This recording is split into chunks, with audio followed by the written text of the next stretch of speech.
My name is Millie Cook, and I am 38 years old. People in Nashville look at me and see a lucky housewife who snagged a millionaire real estate tycoon. They see the designer clothes, bought with an allowance I had to beg for, and assume I have it all. But they do not know who I really am. They do not know that before I was Mrs. Grant White, I was a logistics captain in the United States Army. The moment the judge's gavel was about to come down, Grant, my husband, leaned over. His hot breath, heavy with the scent of expensive peppermint and stale bourbon, hit my ear.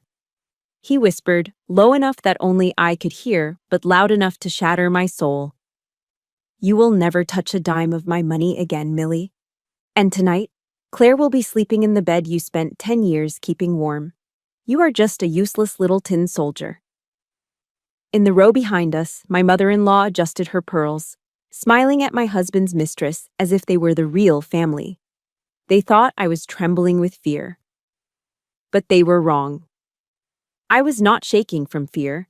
I was executing radio silence discipline before H hour. Under the boring stack of divorce papers on the table, my hand was resting on a white envelope sealed with a red federal stamp. Grant thinks this is a divorce court. He does not know he is walking into a criminal trial. Comment, justice below, and subscribe right now if you want to witness the exact moment an arrogant man's smile is extinguished forever. I sat with my back perfectly straight, creating a rigid 90-degree angle against the hard mahogany chair. My heels were locked together, touching at the instep, exactly as the drill sergeants at Fort Campbell had taught me 20 years ago. I was wearing a cheap, off-the-rack gray suit from a department store clearance rack, but in my mind, I was in full dress uniform. The federal courtroom in Nashville was freezing, the kind of artificial chill that seeps into your bones, but it was not nearly as cold as the look Judge Eleanor Green gave me. She peered over her spectacles, listening to Grant's lawyer, a man with a thick southern drawl and a suit that cost more than my father's car. "Your Honor," the lawyer droned on, pacing theatrically before the bench. "My client, Mr. White, is the sole economic pillar of this family. Ms. Cook here has been unemployed for 5 years. She has contributed absolutely nothing to the household finances. She is, for lack of a better word, a dependent, a parasite on my client's hard-earned success." Parasite. The word hung in the sterile air like smoke. Useless. Leech. I looked down at my hands, resting calmly on the table. They were red and rough from scrubbing floors and gardening without gloves, because Grant refused to pay for a landscaping service. These same hands used to sign logistics orders moving tons of heavy artillery and medical supplies across hostile borders. These hands had saved lives. Now, according to the state of Tennessee, they were good for nothing but scrubbing toilets. The injustice rose in my throat like bile, hot and acidic, but I swallowed it down. In the military, emotion is a luxury. On the battlefield, panic gets you killed. I allowed myself a single tactical glance over my shoulder. The sight was a dagger aimed straight at my heart. Lydia White, my mother-in-law, sat in the front row of the gallery. This was a woman who chaired the White Hope Charity Foundation, a woman who quoted Proverbs every Sunday morning at the First Baptist Church. Yet here she was, gently patting the hand of Claire Davis, my husband's 24-year-old assistant. They were whispering to each other, giggling softly behind their manicured hands as if they were watching a romantic comedy, not the legal dismantling of a 10-year marriage. Then I saw it. The dress. Claire was wearing a slip dress made of deep crimson silk. My breath hitched in my chest for a fraction of a second. 6 months ago, I had touched that exact dress in a boutique window downtown. I had asked Grant for it. He had laughed, telling me it was far too extravagant for someone who doesn't bring in a paycheck. "Maybe next year, Millie, if you learn to budget the grocery money better," he had said. Now, that silk was draped over the body of the woman destroying my home.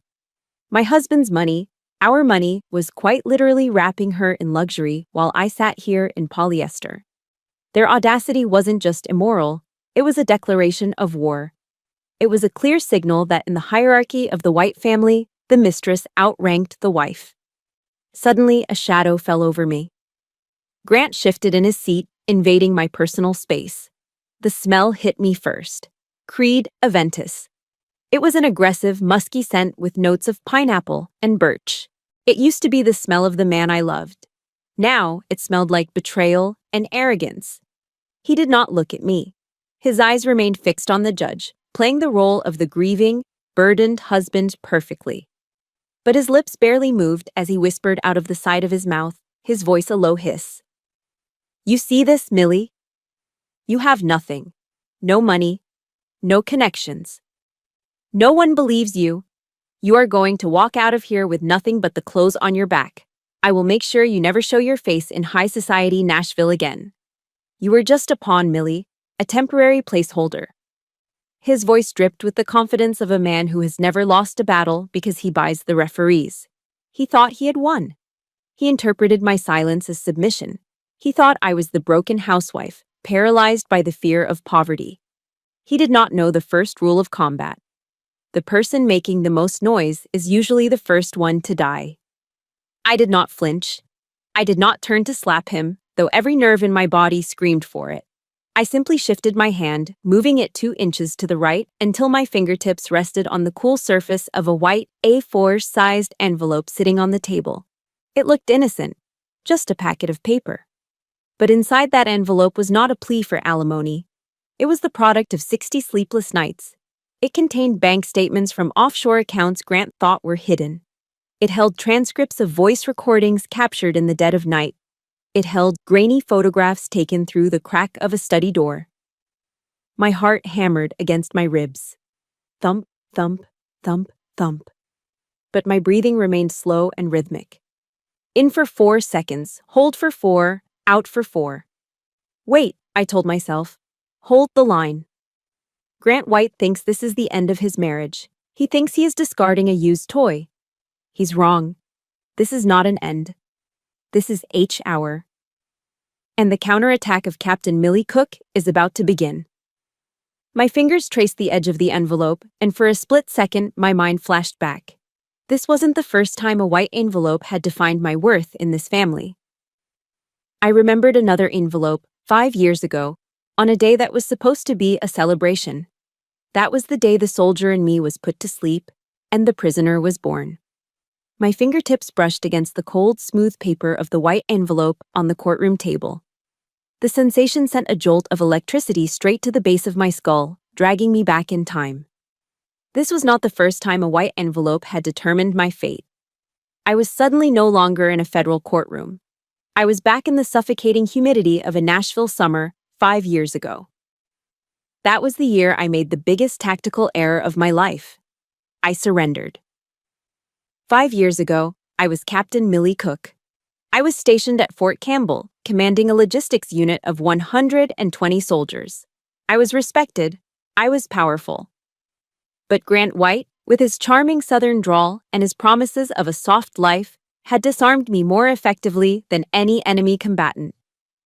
"You have served your country enough, Millie," he had whispered, his hands warm on my shoulders. "Let me take care of you now. Let me build an empire for us. You just manage the home front." I believed him. I filed my discharge papers. I traded my combat boots for heels and my fatigues for aprons. But the moment I stepped out of the army, the steel trap snapped shut. It started slowly, framed as love and protection. First, he suggested we close my separate bank accounts to simplify our taxes. Then, my credit cards were replaced with a joint card that had a humiliatingly low spending limit. Grant began to audit my grocery receipts like an IRS agent hunting for fraud. "Millie, did we really need the brand name detergent?" he would ask, circling a $3 item with a red pen. "We are building wealth, sweetheart. Every penny counts." He turned a woman who used to manage millions of dollars in military assets into a child who had to ask for cash to buy tampons. It was not a partnership. It was a hostage situation disguised as a marriage. And the warden of this prison was my mother-in-law, Lydia. We lived in a sprawling $3 million estate overlooking the Cumberland River. It was beautiful, manicured, and utterly soulless.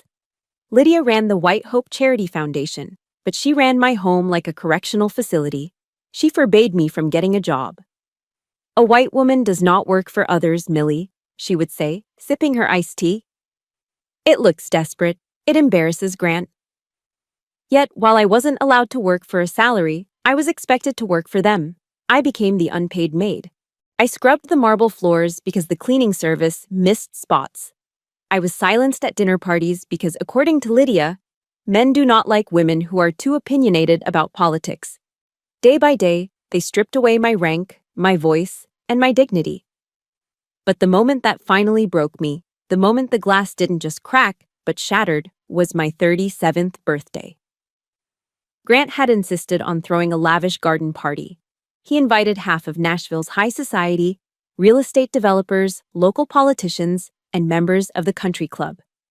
I wore a dress I had owned for 3 years because I was afraid to ask for money for a new one.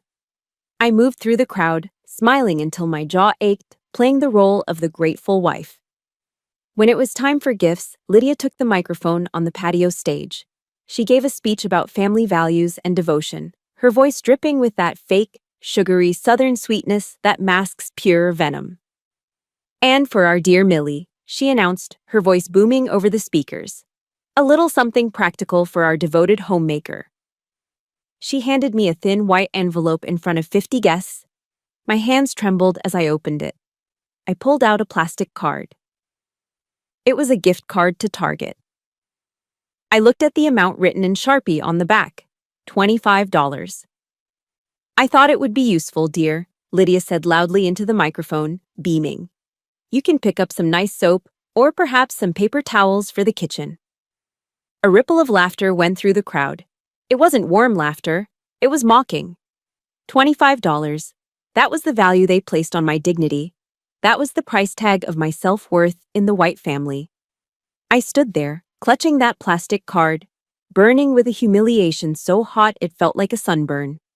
If you have ever been made to feel small by the people who were supposed to love you, please hit the like button and comment, I am worthy, below.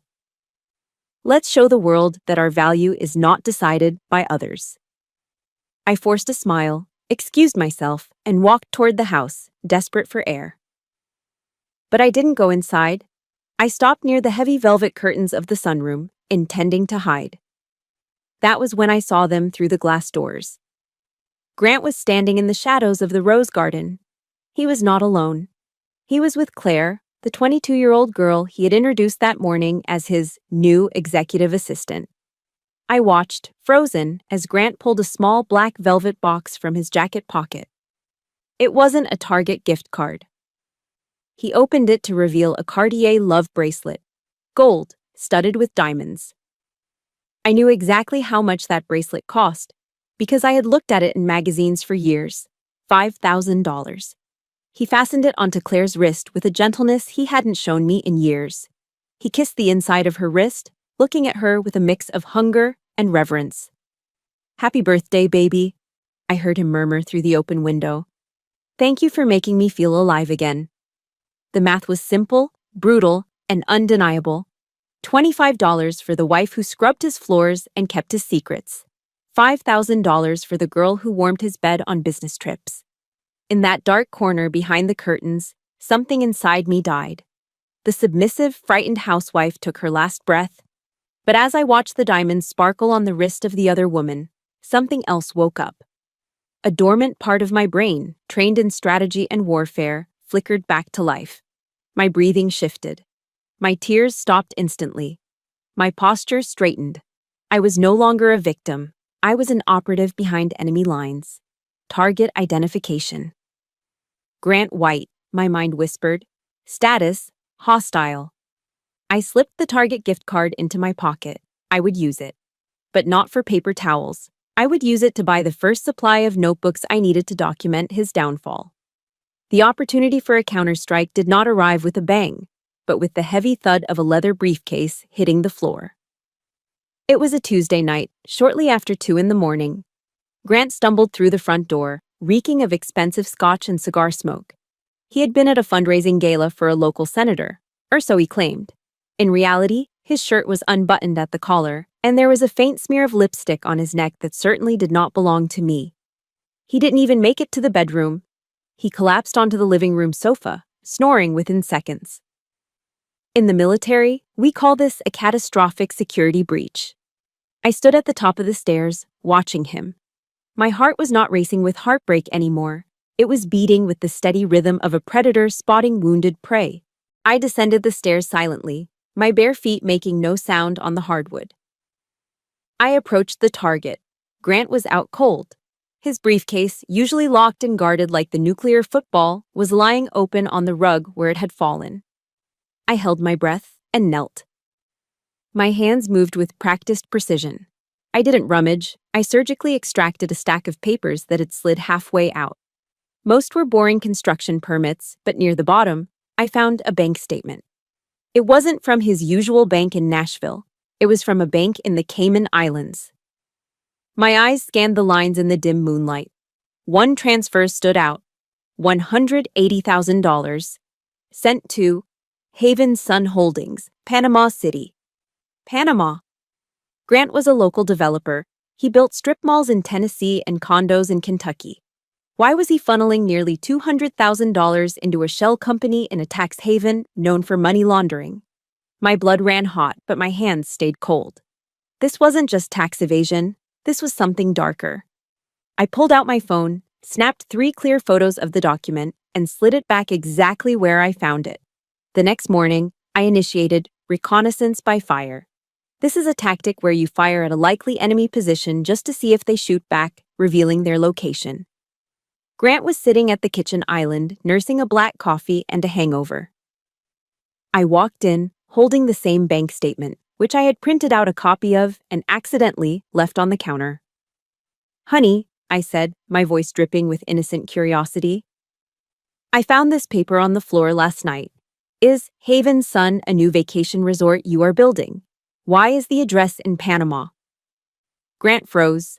The coffee cup stopped halfway to his mouth. For a split second, I saw pure panic in his eyes. Then, the mask slammed back into place. He snatched the paper from my hand and crumpled it into a ball. He laughed, a short, condescending sound that was meant to make me feel small. "Millie, please," he sneered, shaking his head. "Don't try to read financial documents. You will just hurt your pretty little head. This is complex international financing for raw materials. It is tax optimization, not a resort." He stood up, towering over me, using his height to intimidate. "You stick to making the grocery list and keeping the house clean. Leave the thinking to the men who actually make the money. Now, make me some eggs." He dismissed me. He thought he had crushed my curiosity with his arrogance.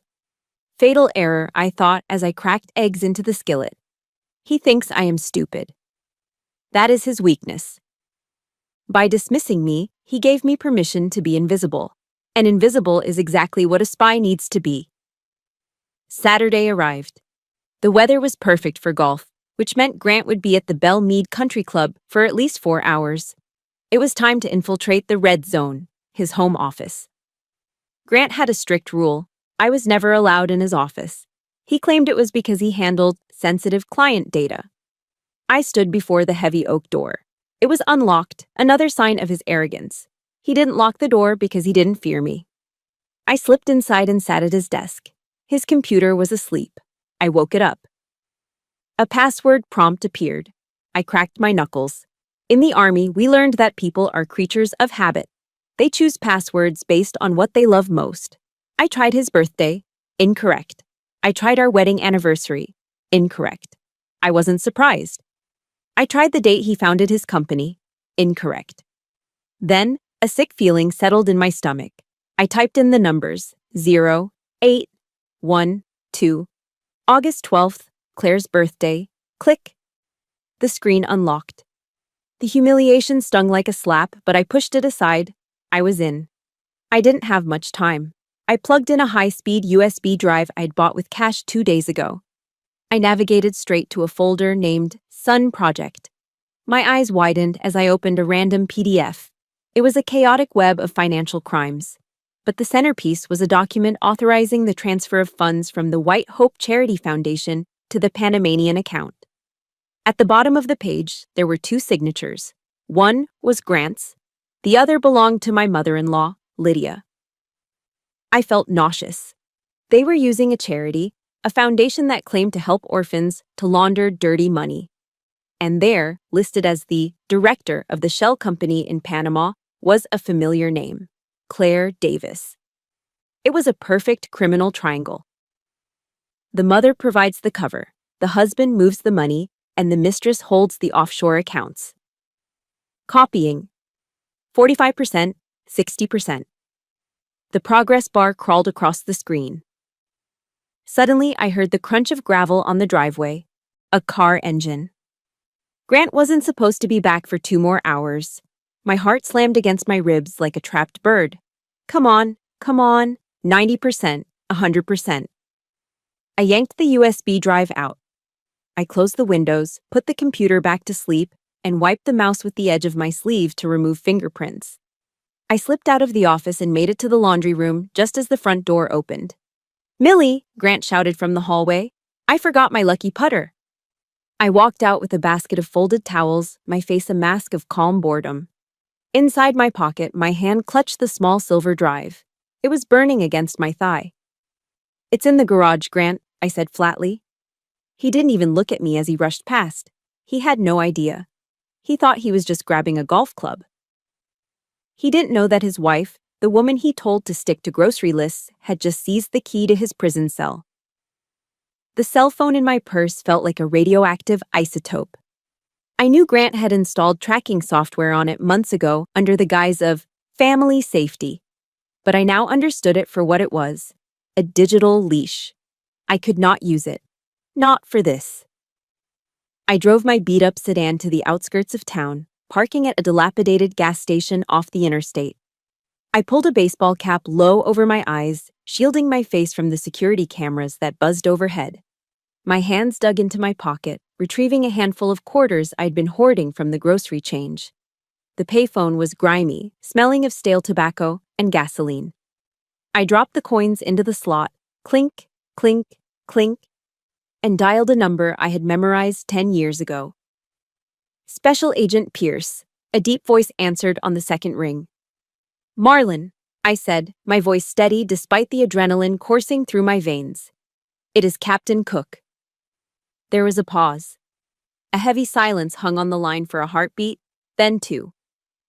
Marlon Pierce had been a 22-year-old sergeant under my command in Afghanistan. I had written his recommendation letter for the FBI Academy myself. He was one of the few men I knew who understood the meaning of honor. "Captain," his voice shifted instantly from bureaucratic detachment to sharp alertness. "It has been a long time. Is everything all right? I need a meeting, off the record, immediately." "Name the place," he said without hesitation. "The parking lot of the Starlight Diner on Route 41, 2300 hours. I will be there." The rain in Nashville that night was relentless. It battered the windshield of my car, blurring the neon lights of the diner into streaks of red and blue. At exactly 11 o'clock at night, a nondescript black sedan pulled up beside me. The window rolled down. Marlon was older now, the lines around his eyes deeper, but the intelligence in his gaze was exactly as I remembered. I stepped out of my car and into his. The interior smelled of coffee and old leather. I didn't waste time with pleasantries. I reached into my jacket and pulled out the silver USB drive. It felt heavy in my palm, heavier than its physical weight should allow. "Grant thinks he's just hiding assets from a divorce," I said quietly. But I found this. Marlon took the drive and plugged it into a ruggedized laptop. The screen flickered to life, casting a blue glow over his face. I watched him read. For 5 minutes, the only sound was the rhythmic drumming of rain on the roof and the clicking of his keyboard. His expression hardened. He took off his wire-rimmed glasses and rubbed the bridge of his nose. When he looked at me, there was no pity in his eyes, only a grim professional respect. "Millie," he said, dropping the formalities, "do you have any idea what you are holding?" "Tax evasion?" I guessed. "This is not just tax evasion," Marlon said, turning the screen toward me. He pointed to a series of transfers routed through Panama to Mexico. "These shell companies? They are known fronts for the Sinaloa cartel. Grant is not just hiding money, he's washing it. Your husband is laundering millions of dollars for drug traffickers through his real estate developments." The air left my lungs. I thought Grant was a greedy, arrogant cheat. I didn't know he was a monster. If the Bureau moves on this now, Marlon continued, his voice low and urgent, Grant goes down. But so do you. Your name is on the joint tax returns. Without proof that you were unaware, the federal prosecutor will view you as a co-conspirator. You are looking at 15 to 20 years in federal prison. I stared at the rain sliding down the window. 15 years. Ethan would be grown by the time I got out. He would grow up thinking his mother was a criminal. I have two options for you, Marlon said, reaching into his glove box. Option 1, you walk away now, stay silent, and pray we don't catch you when we raid the house in 6 months. Option 2, you become a confidential informant. You work for us. He opened a small black case. Inside lay a pen. It looked like a standard, expensive ballpoint pen, the kind real estate agents use to sign contracts. It has a microphone and a camera with a 12-hour battery life, Marlon explained. If you agree, you wear this. You get him to talk. You get him to admit that you knew nothing about the laundering. You get him to name the partners. If you do that, I can get you a full immunity deal. You and your son keep the house, the clean assets, and your freedom. But, he added, locking eyes with me, I have to warn you, Captain. If he finds this device, we are 20 minutes away. We cannot save you instantly. You will be alone in that house with a man who is in bed with killers. I thought of Ethan. I thought of his innocent face sleeping in his room, completely unaware that his father's luxury was built on blood. Grant was already poisoning Ethan's mind against me. If I went to prison, Grant would win. He would mold my son into a second version of himself. I could not let that happen. The fear was there, cold and sharp in my stomach. But beneath the fear was something familiar. It was the icy resolve of a soldier accepting a mission. I was not just a housewife anymore. I was the last line of defense for my son. I will do it, I said, my voice cutting through the hum of the car's heater. Marlon nodded slowly. He handed me the pen. Welcome back to the fight, Captain. I took the pen. I clipped it onto the lapel of my coat.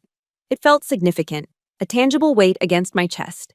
It was heavier than the M4 carbine rifle I used to carry in the desert. That rifle protected my country. This pen protected my son. I opened the car door and stepped back out into the pouring rain. I was walking back into the lion's den, unarmed and outnumbered. But for the first time in 5 years, I was not afraid. I had a mission. And Grant White had no idea that the spy who would bring down his empire was sleeping in his guest bedroom. My home was no longer a sanctuary. It was a minefield, and I was walking through it without a map. For the next 3 weeks, I lived with a loaded weapon clipped to my chest. It wasn't a gun, but the sleek, black ballpoint pen Marlon had given me. I wore it everywhere. I clipped it to my apron while I cooked, to my blouse while I vacuumed, and to my pajamas when I sat on the couch in the evenings. Every moment was a test of nerves. Every time Grant walked into a room, my heart would hammer against my ribs, terrified that the tiny invisible indicator light might blink, or that he would notice the lens that was smaller than a pinhead. Grant was becoming paranoid. He could sense a shift in the air, even if he couldn't pinpoint the source. He started coming home at odd hours, testing me. One Tuesday afternoon, while I was chopping onions for a pot roast, he appeared silently in the kitchen doorway. "Who are you talking to?" he asked, his voice low and suspicious. I hadn't heard him come in.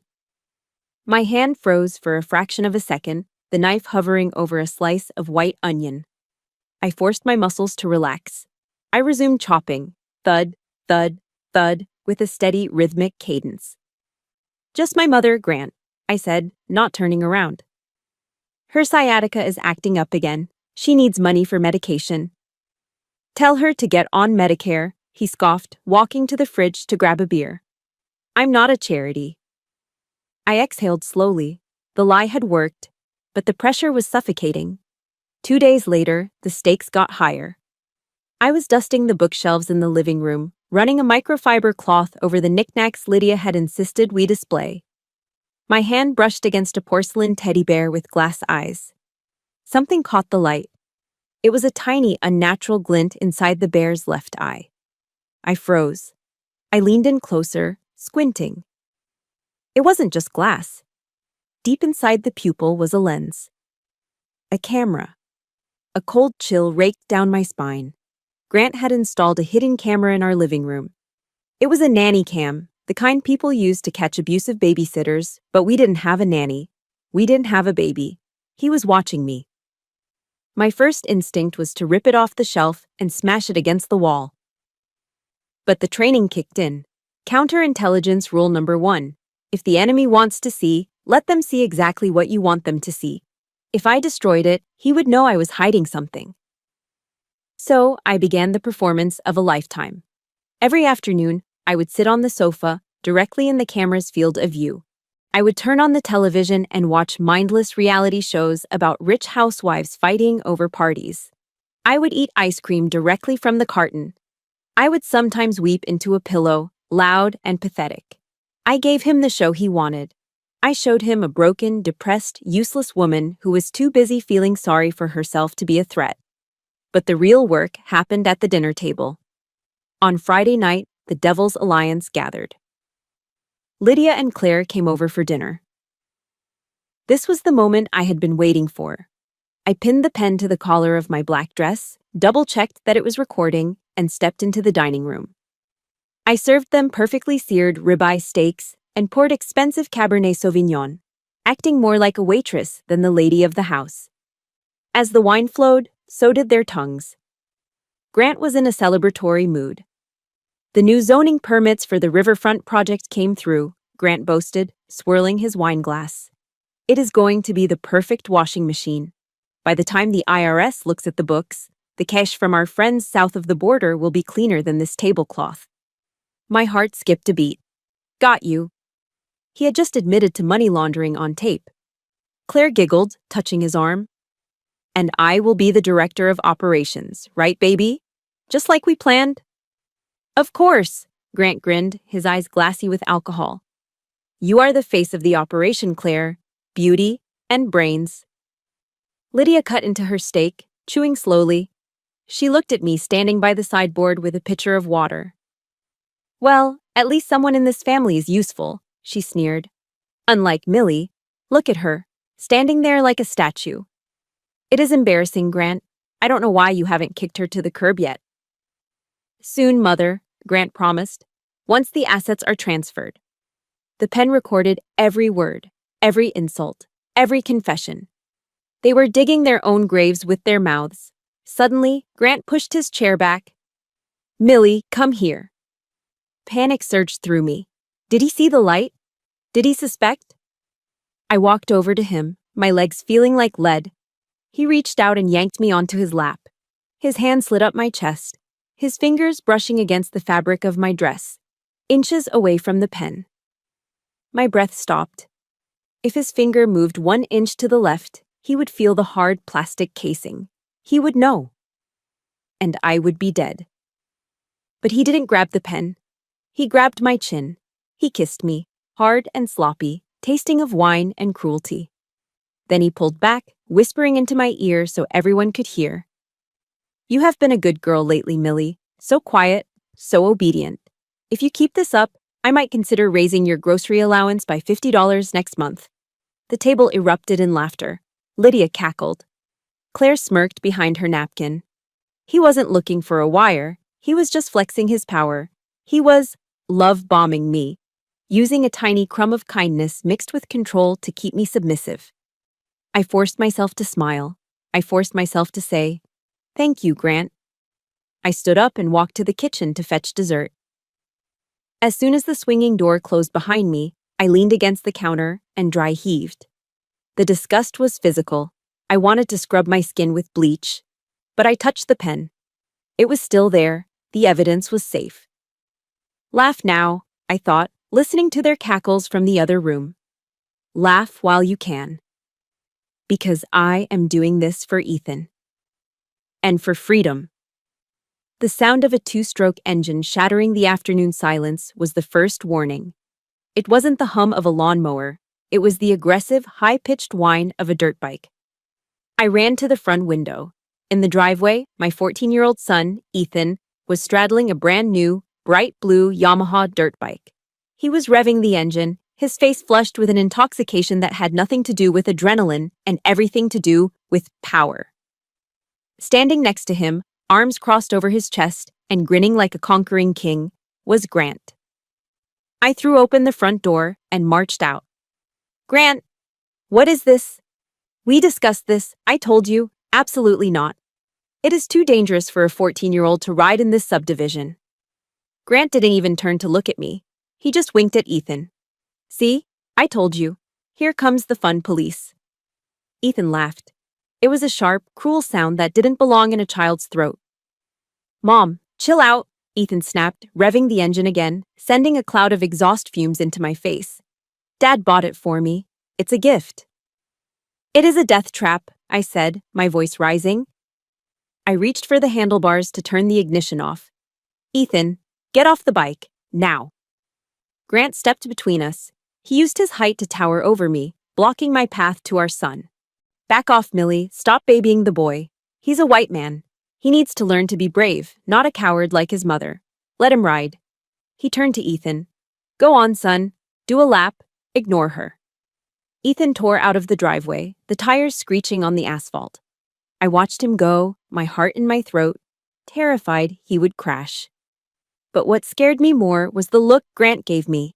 It was the look of a man who knew he had just bought his son's loyalty for the price of a few $1,000s.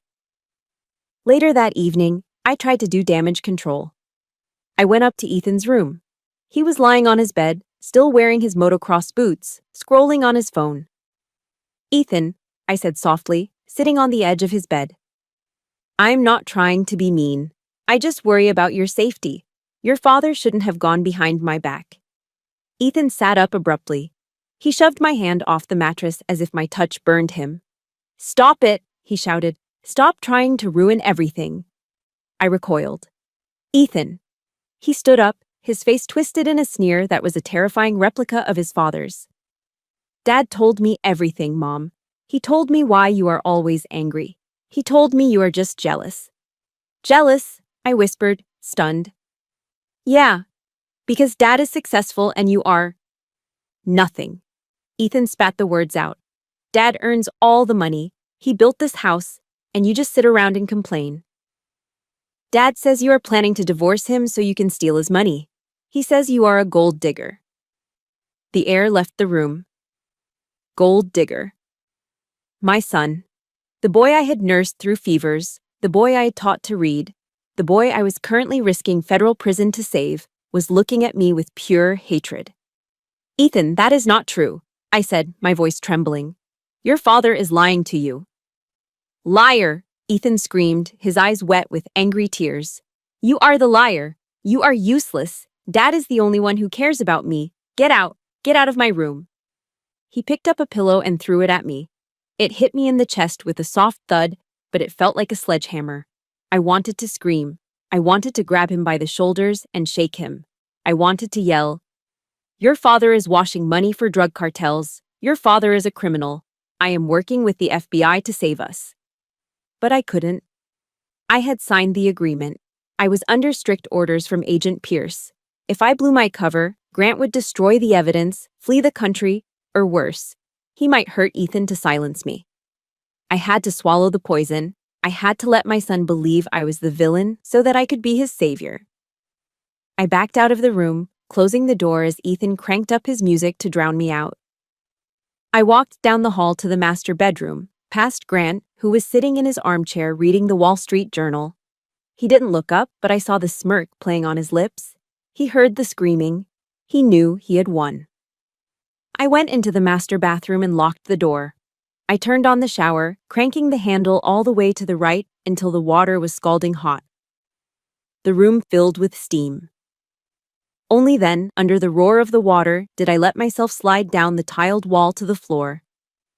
I pressed my hands over my mouth to muffle the sound of my sobbing. The pain was physical. It felt as if Grant had reached into my chest and ripped my heart out, only to feed it to our son. He was turning Ethan into a monster. He was using parental alienation as a weapon of war. If you are a mother who has ever had to be the bad guy to protect your child, or if you've ever been painted as the villain while doing all the work, please hit the like button and comment Mama Bear below. Let me know I'm not alone in this fight. I sat there for 20 minutes, letting the hot water run, letting the steam hide my tears. But as the tears dried, something else took their place. I stood up and wiped the condensation off the mirror. My eyes were red and swollen, but the woman staring back at me was not broken. She was furious. Grant White had made a fatal mistake. He thought that by turning Ethan against me, he would break my spirit. He didn't understand a mother's love. He didn't understand that I would walk through hell to save my son, even if I had to burn Grant's empire to the ground to do it. No, I whispered to my reflection. I will not let you take him. You can have the money. You can have the house. But you will not have his soul. I reached into my robe pocket and pulled out the black pen. I unscrewed the bottom half, revealing the tiny data port. Tonight, I wouldn't just record a conversation. Tonight, I was going to plant the final piece of evidence that Marlon needed to get the arrest warrant. Grant wanted a war. He just drafted a soldier who had nothing left to lose. In the world of high-stakes crime, it is rarely the masterminds who bring the whole house of cards down. It is usually the intern, or, in my husband's case, the mistress. Grant had made a classic tactical error born of arrogance. He didn't trust professional accountants with the true depths of his illegal activities because he feared blackmail. Instead, he trusted Claire. He believed that because she was sleeping with him, she was loyal. And he believed that because she was young and eager, she was competent. He was wrong on both counts. Claire was pretty, yes, but she was also the kind of person who used password 123 for her login credentials. It happened on a Tuesday morning. I was in the kitchen, sipping lukewarm coffee and logging into the joint family email account on my iPad. This account was usually a graveyard of utility bills, country club newsletters, and spam from luxury car dealerships. Grant assumed I only checked it to pay the electric bill. But that morning, a new message popped up in the inbox. Sender, Claire Davis. Subject, VIP client list. October updates. Attachment, Sun Project, Geist Ledger, final.xclsc cells. My heart stopped. Why would Claire send this to the family email? Then I saw the recipient line, and I understood. She had meant to send it to the accountant. But the email software's autofill feature had done its job too well. It saw AC and automatically populated account home instead of accountant firm. And Claire, in her haste or laziness, had hit send without checking. My hands trembled, not with fear, but with the rush of striking gold. I opened the attachment. It wasn't just a list of shell companies, it was the Holy Grail. It was a ledger containing the real names of every investor laundering money through Grant's developments. I recognized names from the news, local politicians, construction magnates, and several names that sounded distinctly like members of the Sinaloa cartel. This was the smoking gun. This was the piece of evidence that linked the money directly to the criminals. I plugged my USB drive into the iPad adapter and downloaded the file. I saved it, encrypted it, and backed it up to a secure cloud server Marlon had set up for me. Then, I faced a choice. The safe move would be to delete the email from the inbox and pretend I never saw it. That would keep my cover intact. But I was done playing safe. I was angry. And I needed them to panic. Panic makes people sloppy. I left the email in the inbox, and I marked it as read. That afternoon, the sun was blazing over Nashville. I walked out to the backyard patio. Claire was there, lounging by the pool in a tiny white bikini, sipping a mimosa. She was wearing sunglasses that cost more than my first car, scrolling through Instagram, completely oblivious to the fact that she had just signed her own death warrant. I walked over and stood directly in front of her, casting a long dark shadow over her tanning session. She lowered her sunglasses, squinting up at me with annoyance. "Can you move, Millie? You are blocking my sun." I didn't move. I looked down at her with a calm, terrifying pity. "That is a lovely bikini, Claire," I said, my voice smooth as silk. "Enjoy the sun while you can. The yard time in federal prison is only 1 hour a day." She sat up, frowning. Excuse me? What is that supposed to mean? It means you should really check your sent folder, I said, leaning in closer so she could see the cold fire in my eyes. And you should probably learn the difference between accountant and home account before you hit send next time. Her face went pale. The blood drained from her cheeks so fast she looked like a ghost. Oh, and Claire? I added, turning to walk away. The federal sentencing guidelines for conspiracy to commit money laundering carry a mandatory minimum of 10 to 20 years. I hope you look good in orange. I heard the glass shatter behind me. She had dropped her mimosa on the concrete. Grant, she screamed, her voice shrill with terror. Grant, pick up the phone. I walked back into the house, my heart rate steady. The psychological operation, PSYOPs, was a success. I went to the kitchen, poured myself a glass of water, and waited. 20 minutes later, Grant's Mercedes screeched into the driveway. He burst through the door, his face purple with rage and fear. Lydia followed him, looking equally terrified. You idiot! Grant was screaming at Claire, who was sobbing on the patio. How could you be so stupid? Did she see it? Did she download it? I don't know, Claire wailed. She said something about federal prison. We have to move the assets, Lydia hissed, her voice trembling. Right now, tonight, before she talks to anyone. Millie is too dumb to know what she saw, Grant shouted, pacing the living room floor. But we can't take the risk. Call the banker in the Caymans. Tell him to liquidate the Sun accounts. Transfer everything to the crypto wallets. Do it now. I stood in the hallway, unseen, polishing a mirror. The black pen clipped to my blouse was recording every scream, every frantic phone call, and every authorization code they shouted into their phones. By trying to hide the crime, they were creating a fresh trail of evidence. They were documenting their own intent to obstruct justice. Grant thought I was the dumb wife upstairs. He didn't know that every word he spoke was tightening the noose around his own neck. He was digging his own grave with a golden shovel, and I was just there to watch the dirt fall. We were back in the present moment, frozen in the sterile chill of the federal courtroom. The air smelled of floor wax and the stale bourbon on my husband's breath. Grant leaned back in his chair, adjusting his silk tie with a smug satisfaction, already mentally spending the money he believed he had successfully hidden from me. Judge Eleanor Green raised her gavel. The wood hung suspended in the air for a fraction of a second, poised to finalize the divorce decree that would leave me destitute and Grant victorious. Grant smirked at Claire in the gallery, winking at her. They were already celebrating. Your Honor! The voice cut through the silence like a whip crack. It was Mr. Howell, my attorney. He stood up, buttoning his jacket with slow, deliberate movements. If it pleases the court, my client wishes to submit new evidence into the record.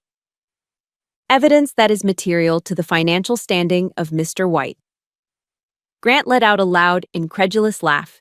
He shook his head, looking at the judge with mock exhaustion.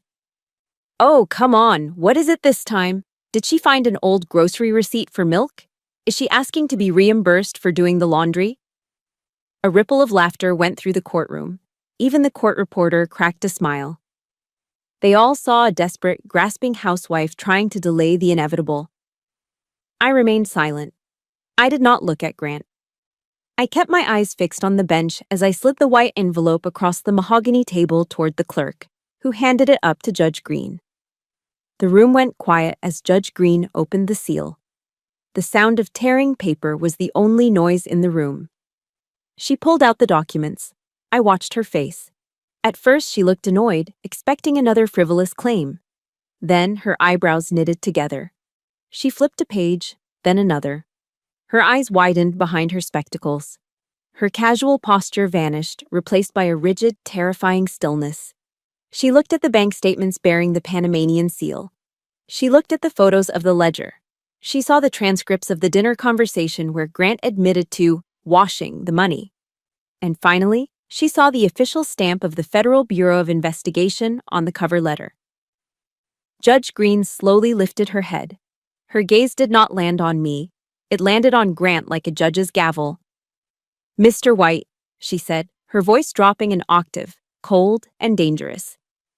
This file has been authenticated by the FBI's Financial Crimes Division.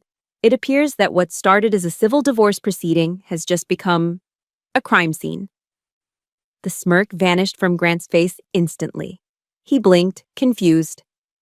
Excuse me? What are you talking about? That woman is crazy. She forged those. I don't think so, Mr. White, the judge replied, closing the file. Before Grant could open his mouth to lie again, the double doors at the back of the courtroom burst open with a deafening boom. Federal agents, nobody move! The shout echoed off the high ceilings. 10 agents in tactical gear poured into the room, their movements synchronized and lethal. They were wearing navy blue windbreakers with bold yellow letters, FBI. Leading the charge was Special Agent Marlon Pierce. He wasn't the young sergeant I'd commanded in the desert anymore. He was the hammer of the United States government. Chaos erupted. Grant White, Lydia White, Claire Davis. Marlon's voice boomed over the commotion. You are under arrest for money laundering, tax evasion, and racketeering under the RICO Act. Claire screamed, a high piercing shriek that shattered the dignity of the court. She scrambled backward, knocking over her chair, trying to hide behind a wooden pillar. I didn't do it. I was just the assistant. In the front row, Lydia gasped, clutching her pearls in a performance worthy of an Oscar, before slumping sideways onto the bench in a theatrical faint. No one moved to help her. Grant stood up, his face turning a violent shade of purple. He looked from the agents to the judge, and finally, his wild eyes landed on me. Realization hit him like a freight train. You! He roared, spit flying from his mouth. You bitch! You set me up! I am your husband. I own you. I fed you. He lunged toward me, his hands curled into fists. He never made it. 2 agents tackled him from the side, hitting him with the force of a linebacker. Grant hit the floor hard. Thud, his face pressed against the cold wood. Federal agents, stop resisting! An agent shouted, wrenching Grant's arms behind his back. The room was a whirlwind of shouting, crying, and the metallic click-click-click of handcuffs being secured. But in the center of the storm, I stood perfectly still. I was the eye of the hurricane. I slowly stood up and walked around the table. I stopped inches from where Grant lay pinned to the floor, panting and struggling like a trapped animal. He looked up at me. The arrogance was gone. The cruelty was gone. All that was left was fear. Pure, naked fear. I leaned down, close enough that he could see the resolve in my eyes, but far enough that he couldn't touch me. You didn't feed me, Grant, I whispered, my voice cutting through the noise. You starved me. You imprisoned me. I straightened up, towering over him for the first time in our marriage. And today, I said, loud enough for Claire to hear as she was being dragged out in cuffs, I am liberating myself. Oh, and Grant? Claire can keep the bed. I will sleep much better in a house that doesn't have you in it. Marlon looked at me and gave a sharp nod. He hauled Grant to his feet. Get him out of here, Marlon ordered. As they dragged Grant away, he looked back at me one last time, his eyes wide with disbelief. He had underestimated the useless housewife. He had forgotten that before I was his wife, I was a soldier, and soldiers know how to win wars. The heavy doors swung shut behind him, cutting off his screams. The silence that followed was heavy, but it wasn't oppressive. It was the silence of victory. The empire of the White family had crumbled, and all it took was one woman with a plan and the courage to execute it. The silence in our new apartment was different from the silence in the mansion. The silence in the mansion had been heavy, filled with secrets and unsaid threats. The silence here, in this cramped 2-bedroom rental on the edge of town, was the silence of a wound trying to close. It had been 1 week since the FBI raided the courtroom. The federal government had seized everything. The mansion on the river, the luxury cars, the bank accounts. All of it was draped in yellow tape, marked as evidence. Grant's empire had dissolved like cotton candy in water. We had nothing left but our clothes and a few boxes of personal items. But for the first time in 5 years, the air I breathed felt clean. However, the collateral damage was severe. My son Ethan had locked himself in his bedroom for 3 days. He hadn't eaten. He hadn't spoken. He had simply walked into the small room, shut the door, and turned off the lights. He was grieving. Not for his father, but for the image of his father. He was mourning the hero he thought he knew, the man who had bought him dirt bikes and told him he was a king. I didn't try to force the door open. I didn't yell. I simply placed a tray of grilled cheese sandwiches and tomato soup, his favorite comfort food, on the floor outside his room. Then I sat down on the hallway floor, leaning my back against the painted wood of his door. I pulled my knees to my chest and began to talk. I didn't talk about the divorce. I didn't talk about Grant's crimes. I talked about the dessert. You know, Ethan, I whispered to the closed door, when I was deployed, there were nights so dark you couldn't see your own hand in front of your face. We were scared. We were tired. But we never left a soldier behind. No matter how bad it got, we stayed. And I am staying right here. I am not going anywhere. I sat there for hours, just breathing in rhythm with him on the other side of the wood. On the night of the 4th day, I heard the lock click. The door creaked open slowly. Ethan stood in the threshold. He looked terrible. His face was pale and gaunt, his eyes swollen from days of crying. He was wearing the same t-shirt he had worn to court. He looked down at me, his lip trembling. "Mom," he croaked, his voice cracking. I saw the news on my phone. They said Dad stole money from Grandma's. They said he helped bad men hurt people. I stood up slowly, my legs stiff from sitting on the hard floor. Yes, baby. The news is true. Ethan looked at me with a devastation so profound it broke my heart all over again. He lied to me. He told me you were the bad one. He told me you betrayed us. He was trying to protect himself, Ethan. He used you as a shield. Ethan took a step forward. He looked small again, not like the arrogant teenager on the dirt bike, but like my little boy. I called you useless, he whispered, fresh tears spilling over his cheeks. I called you a gold digger. I'm so sorry, Mom. I am so sorry. I didn't let him finish. I pulled him into my arms, holding him tighter than I had ever held anything in my life. He buried his face in my shoulder and sobbed, his whole body shaking with the release of the poison Grant had injected into him. It is okay, I murmured into his hair, rocking him back and forth. It is not your fault. You were a victim too. But it is over now. No more lies, no more secrets. We start over, just you and me. We stood there in the hallway of that cheap apartment for a long time, letting the tears wash away the toxicity of the White family legacy. The next morning, the final ghost of the past arrived. My lawyer stopped by to drop off some paperwork. Along with the files, he handed me a sealed envelope. It is from the county jail, he said quietly. From Grant. You don't have to read it. I took the letter. The handwriting was jagged and frantic. I sat at the small kitchen table and tore it open. I expected an apology. I expected remorse. Instead, I found one last attempt at manipulation. Millie, the letter read, you have to help me. If you talk to the prosecutor, if you tell them I was coerced, they might reduce the sentence. If you don't help me, I will have nothing to live for. Do you want my blood on your hands? Do you want Ethan to know his mother let his father die in a cage? You owe me this. I made you who you are. Even from behind bars, wearing an orange jumpsuit, he was still trying to control me.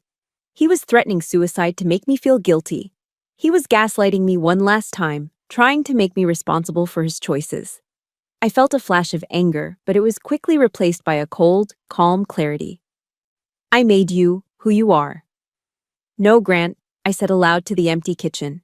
You didn't make me. You tried to break me, and you failed.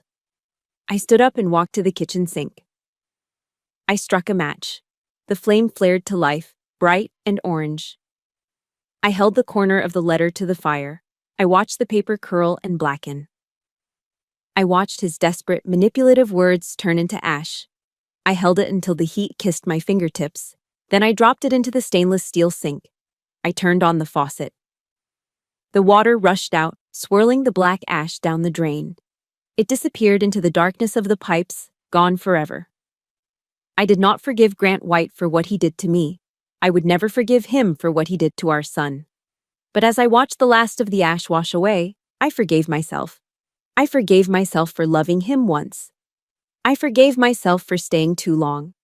I forgave myself for believing the lie that I was weak. The drain gurgled, clearing the sink. It was clean. I turned off the water, dried my hands, and looked out the window. Ethan was sitting on the balcony, reading a book in the sunlight. He looked up and smiled at me, a real, tentative, hopeful smile. I smiled back. The war was over, the rebuilding had begun. 1 year later, the smell of fresh lemon polish filled the air, a scent that used to remind me of servitude, but now smelled like pride. I stood in the hallway of a modest brick building in downtown Nashville, holding a microfiber cloth. I gently wiped a smudge off the brand-new brass plaque mounted next to the frosted glass door. The letters were engraved in bold, black serif font, Cook Defense and Consulting. Underneath, in smaller letters, it read, Financial and Legal Strategy for Post-Divorce Recovery. I stepped back to admire it. I had not used a single cent of Grant's dirty money to build this. Every asset the White family owned had been seized by the federal government during the asset forfeiture process. Grant was currently serving year 1 of a 20-year sentence in a federal penitentiary in Atlanta. This office was built on my Army pension, which I had finally reclaimed, and a small business administration loan that I had secured with my own credit score. It wasn't a multi-million-dollar empire, but it was mine. It was clean. It was honest. I opened the door and walked into the reception area. It was small, painted a calming shade of sage green. Sitting in one of the waiting chairs was a young woman. She couldn't have been more than 25. She was clutching a designer handbag as if it were a life preserver, her knuckles white. Dark circles bruised the skin under her eyes, and she jumped slightly when the door clicked shut. I stopped. For a heartbeat, I didn't see a stranger. I saw myself, sitting in that courtroom 1 year ago, terrified and isolated. I saw the same tremor in her hands, the same look of a woman who had been told she was useless so many times she had started to believe it. I didn't walk behind my desk to create distance. I walked straight over to her and sat in the chair opposite hers. Mrs. Reynolds, I asked softly. She nodded, tears instantly welling up in her eyes. I don't have access to the accounts, she stammered, rehearsing the apology she probably gave her husband every day. He says I'm bad with numbers. He says if I leave, he will crush me. I reached out and placed my hand over hers. My grip was firm, transmitting the strength she didn't know she had. Look at me, I said, dropping my voice to the command tone I used to use in the barracks. You are not bad with numbers. You are being gaslighted, and you are not alone anymore. She looked up, startled by the certainty in my voice. I was where you are, I told her. I know the script he is using because I lived it, but we are going to rewrite it. You are a warrior, Mrs. Reynolds. You have just forgotten how to use your weapon. We are going to find it together. A flicker of hope ignited in her eyes. A tiny spark, but it was enough to start a fire. That look was better than any paycheck. That was my legacy. I wasn't just surviving, I was building an army of women who would never be victims again. Later that afternoon, the office door swung open again. Special delivery, a voice called out. Ethan walked in, dropping his backpack on the sofa. At 15, he had shot up 3 inches. The baby fat was gone from his face, replaced by a jawline that was becoming defined. But the biggest change wasn't physical. It was in his eyes.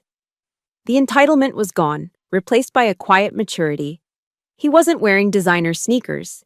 He was wearing work boots, scuffed at the toes. Hey, Mom, he said, moving to the filing cabinet. I finished my homework. Do you want me to organize the new client files? That would be a huge help, soldier, I smiled, watching him sort through the paperwork with efficient, careful hands. He wasn't asking for a dirt bike. He wasn't demanding an allowance. For the past 6 months, Ethan had been mowing lawns in our apartment complex and walking dogs on weekends. He was learning the value of $1 earned through sweat, not fraud. When he finished filing, he leaned against the desk, wiping his hands on his jeans. So I was thinking, It's Friday. How about pizza tonight? There is that new place on 2nd Avenue. I reached for my purse. Sounds great. Let me get my wallet. No. Ethan stopped me, grinning. He pulled a crumpled $20 bill and a handful of singles from his pocket. I got this. Mrs. Johnson paid me for cleaning her gutters today. My treat. I looked at the crumpled bills in his hand. They were worth more to me than the $3 million mansion ever was. I had saved him. Grant had tried to turn our son into a clone of his own greed, but we had broken the cycle. Okay, I said, my throat tight with emotion. You buy, I drive. That evening, I drove us home. The sun was setting over Nashville, casting a long golden glow over the Cumberland River. I pulled the car over to the shoulder for a moment, rolling down the window. The wind whipped through my hair, carrying the scent of honeysuckle and river water. I looked out at the water, thinking about the woman I used to be. The woman who stood behind velvet curtains, watching her husband give diamonds to his mistress, feeling like she was worth $25. I remembered Grant's whisper in the courtroom. You will never touch a dime of my money again. He was right. I would never touch his money again. I didn't need to. I had my own money. I had my own name. I had my son's respect. And most importantly, I had my freedom. I took a deep breath, filling my lungs with the sweet air of a life I'd built with my own 2 hands. The campaign was over. The enemy was defeated. And for Captain Millie Cook, life was just beginning. I put the car in gear and drove toward the horizon, not looking back. Before I sign off, I want to leave you with one crucial thought. For years, I believed the lie that my value was tied to my husband's approval and his bank account. I thought my time as a leader was dead and buried. Maybe you feel that way too, trapped by a relationship, a job, or simply by age. But here is the truth. Your skills, your resilience, and your life experience do not expire. They are not wasted years, they are training for your comeback. Whether you are 38 or 68, the strength you need is already inside you, waiting to be reactivated. Never let anyone convince you that you are too old or too broken to write a new chapter. You are your own rescue team. Now, I want to hear from you. Did you feel that rush of absolute satisfaction when the handcuffs finally clicked on Grant's wrists? If my story ignited a spark in you, please hit the like button right now. It helps more women find this message of hope. And if you are ready for more stories about justice, resilience, and turning the tables on those who underestimate us, make sure you subscribe to the channel and turn on notifications. Tell me in the comments below. What is one difficult thing you have survived that made you stronger? I want to read your stories. Let's build a community of survivors right here.